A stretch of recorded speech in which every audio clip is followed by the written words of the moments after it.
2025 ခုနှစ်နှစ်စပိုင်းကနေစတင်ပြီးတရုတ်ရေတပ်ရဲ့အသစ်တည်ဆောက်ထားတဲ့ကုန်းရည်တွေကမ်းတက်ရေရင်တစ်ကြီးတွေဟာလူစိတ်ဝင်စားမှုအများပြားရရှိခဲ့ပါတယ်။ကမ်းတက်ရေရင်တစ်ကြီးတွေအသုံးပြုပြီးတရုတ်အနေနဲ့ထိုင်ဝမ်ကျွန်းကိုကျူးကျော်သိမ်းပိုက်နိုင်ခြင်းရှိမရှိဆိုတာတွေနဲ့ပတ်သက်ပြီးလူတော်တော်များများကလည်းပြောဆိုဆွေးနွေးနေကြပါတယ်။ဒီနေ့ဗီဒီယိုမှာတော့လူစိတ်ဝင်စားမှုများပြားနေတဲ့အသစ်တည်ဆောက်ထားတဲ့တရုတ်ကမ်းတက်ရေရင်တစ်ကြီးတွေနဲ့ပတ်သက်ပြီးပြောပြပေးသွားမှာဖြစ်ပါတယ်။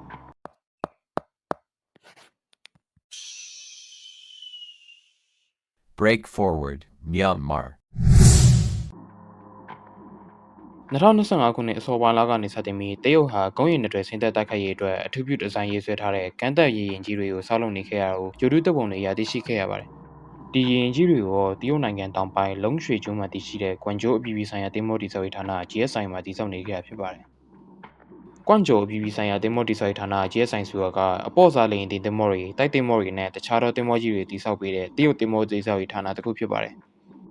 ဒီလအစောပိုင်းမှာတော့ GSI ကတာဝန်ယူဆောက်လုပ်နေတဲ့ဒီကန်တက်ရင်ကြီးတွေကန်တက်စစ်စင်ရေးအတွက်လေ့ကျင့်နေတဲ့ဗီဒီယိုဖိုင်နှစ်ခုနဲ့တပ်ပုံတွေဟာ WeChat ပေါ်မှာတက်လာခဲ့ပြီးမှကာကွယ်ရေးသုံးသက်သူတွေကိုထိတ်လန့်စေခဲ့ပါတယ်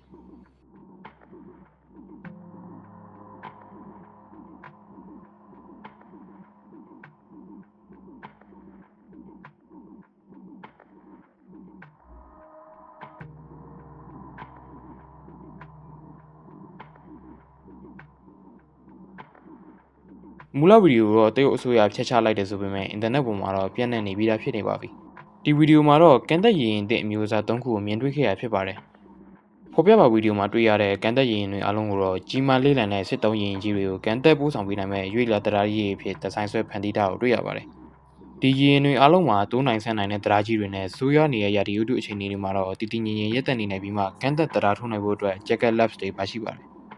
ဗီဒီယိုရင်းနဲ့ဓာတ်ပုံတွေမှာတွေ့ရတဲ့အချက်လက်တွေကကန်တက်ရင်အမျိုးအစားတက်ဟာ Jacket Labs 6ခုပါရှိတဲ့အပြင်ရေရင်အရှည်ဟာ128မီတာရှည်လျားပြီးတိုးနိုင်ချဲ့နိုင်တဲ့တရားကတော့120မီတာရှည်လျားပါတယ်။ရေရင်အမျိုးအစားနှစ်ကတော့ Jacket Labs 4ခုပါရှိပြီးရေရင်အရှည်ဟာလည်း108မီတာရှည်လျားပေမဲ့တိုးနိုင်ချဲ့နိုင်တဲ့တရားကတော့133မီတာရှည်လျားပါတယ်။မြင်တွေ့ရတဲ့ရေရင်တွေထဲမှာအကြီးဆုံးဖြစ်တဲ့ရေရင်အမျိုးအစား3မှာတော့ Jacket Labs 8ခုပါရှိပါတယ်။ဒါအပြင်ရေရင်အရွယ်စားဟာလည်း185မီတာရှည်လျားပြီးမှတိုးချဲ့နိုင်တဲ့တရားရဲ့အရှည်ကတော့150မီတာဖြစ်ပါတယ်။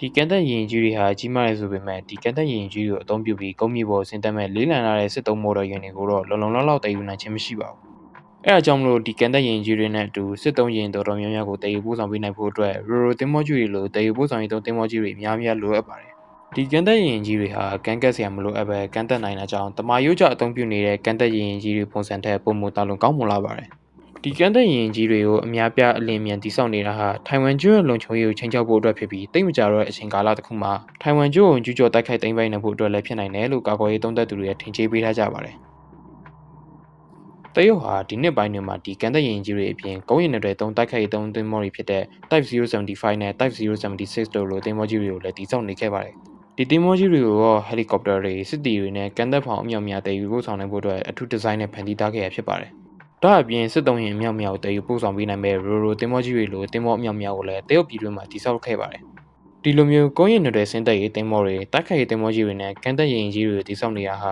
တရုတ်အနေနဲ့ကြီးမားတဲ့ကန်တက်စစ်စင်ရေးကြီးတွေကိုအချိန်မီဖော်ဆောင်မှုအတွက်လိုအပ်ချက်တွေကိုကြိုတင်ဖြည့်ဆည်းနေရဖြစ်ပါတယ်။ဒါကြောင့်တရုတ်ရဲ့ပြိုင်ဘက်နိုင်ငံတွေနဲ့ထိုင်ဝမ်ကျွန်းတို့ဟာလည်းအကယ်၍များတရုတ်ကျူးကျော်လာခဲ့ရင်ခုခံနိုင်ဖို့အတွက်နီလန်တစ်တွေကိုကြိုတင်စဉ်းစားပြင်ဆင်နေကြပြီဖြစ်ပါတယ်။ဒီကန်တက်ရင်ကြီးတွေနဲ့ပတ်သက်ပြီးလူကြီးမင်းတို့ရဲ့ထင်မြင်ချက်ကိုလည်းကြားသိချင်တာကြောင့် comment မှာရေးသားပါစေလိုပါတယ်။အဆုံးထိနားထောင်ပေးခဲ့တဲ့အတွက်အားလုံးကျေးဇူးတင်ရှိပါတယ်